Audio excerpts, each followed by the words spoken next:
Hey, so I'm gonna use this platform to post this video, which is a draft of a video, well, not really a video essay, I guess just like a little video rant about a movie I saw today. Okay, so I don't know if any of you have seen the movie Beautiful Thing. Beautiful Thing. Beautiful Thing came out in 1996. I saw it when I was like maybe 15 or 16. And it's a gay romance story, right? So it takes place between these two teenagers.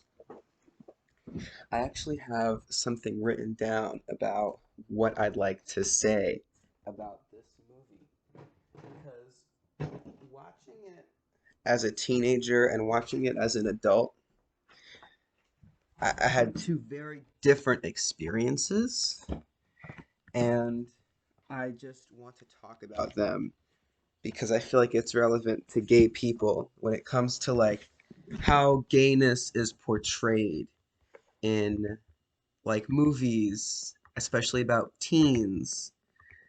Um, okay, so the main characters are working class teenagers. Um, and I feel like most of the kids who watch this movie, it's gonna be like teenagers who have probably never had a gay romance. Like teenagers, yeah, who have never like the movie feels made for that kind of person.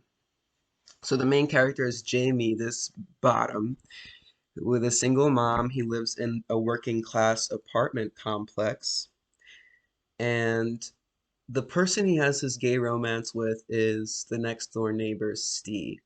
And Steve is like a athletic, boyish teenager who's kind of he's in a group of kids that bullies Jamie at school. So Jamie is antisocial as fuck. He like skips school to go home and watch TV, and him and his mom have problems because he's so moody and insufferable.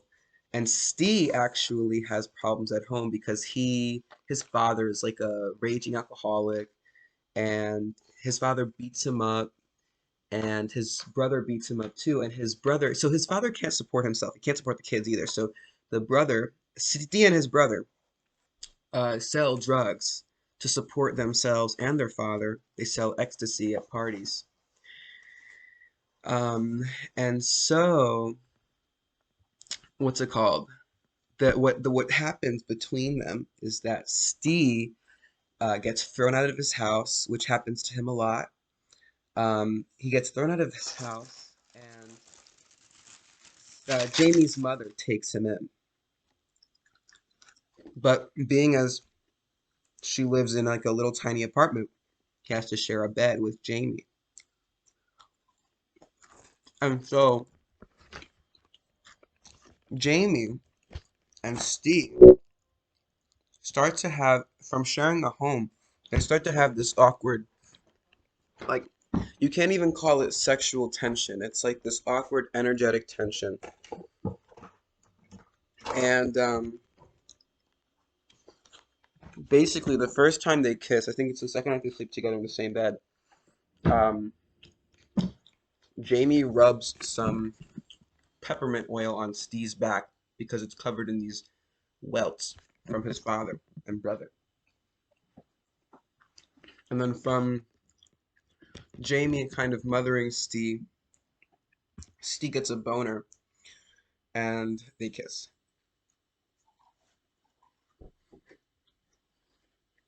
And basically, this relationship blossoms, and the main themes of this relationship are Jamie's like journey through his gay identitarian discovery and Steve's shame about being gay.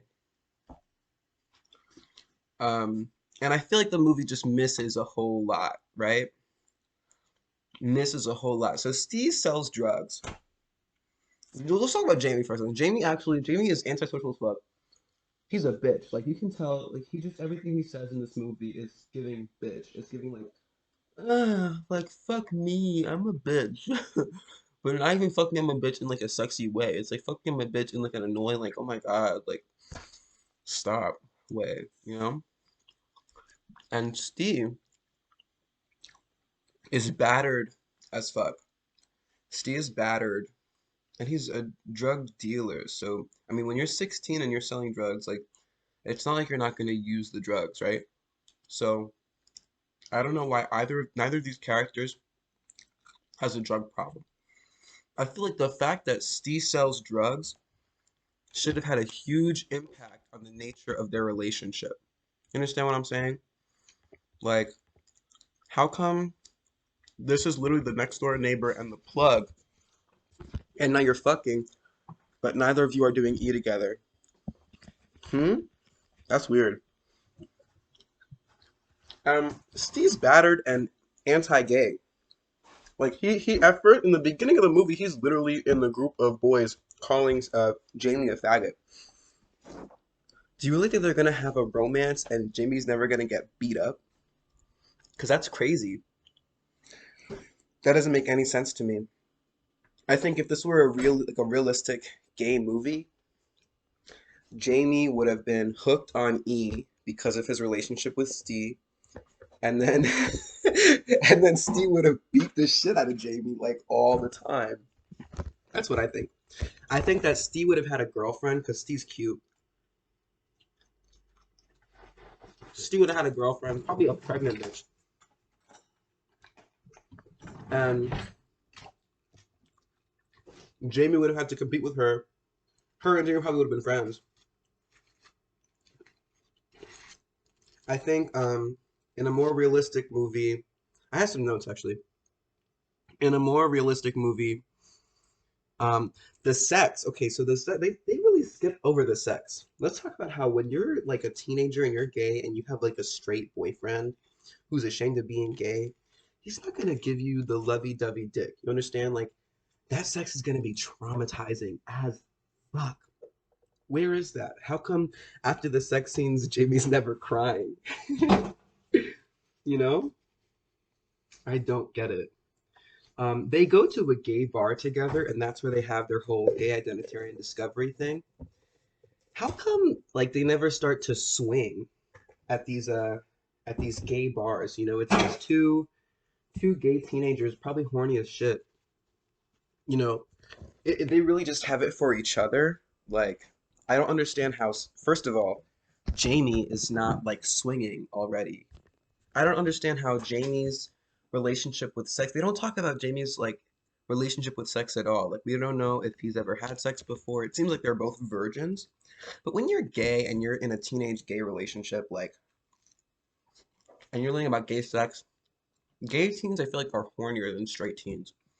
I feel like Jamie, if it was a real movie, when they end up going to the gay bar, I feel like Jamie would have been cheating on Steve, and that would have made Steve a lot more angry with Jamie. It would have made him beat him up more. Hmm. They go to the gay bar. Somehow Jamie gets Steve to go to this gay bar in the first place. And in this gay bar, Steve gets hit on by everybody and actually is okay with it. He doesn't really say anything. In real life, someone who's like has that kind of like character background would have been pissed and probably would have beat Jamie up for it too. I feel like the climax of the movie was I, there wasn't really a climax of the movie, but I feel like if I made this movie about gay teens, the climax of the movie would have involved a knife. I think Steve would have like brandished a knife at Jamie. Um, let's see. Okay, they never talk about the smells involved in gay sex. These are gay, depressed teens, antisocial. They probably both have stinky breath, stinky dicks, stinky asses, and they're getting all in each other's private parts, and no one stinks? Hmm, I don't think so. I don't think so. Mm,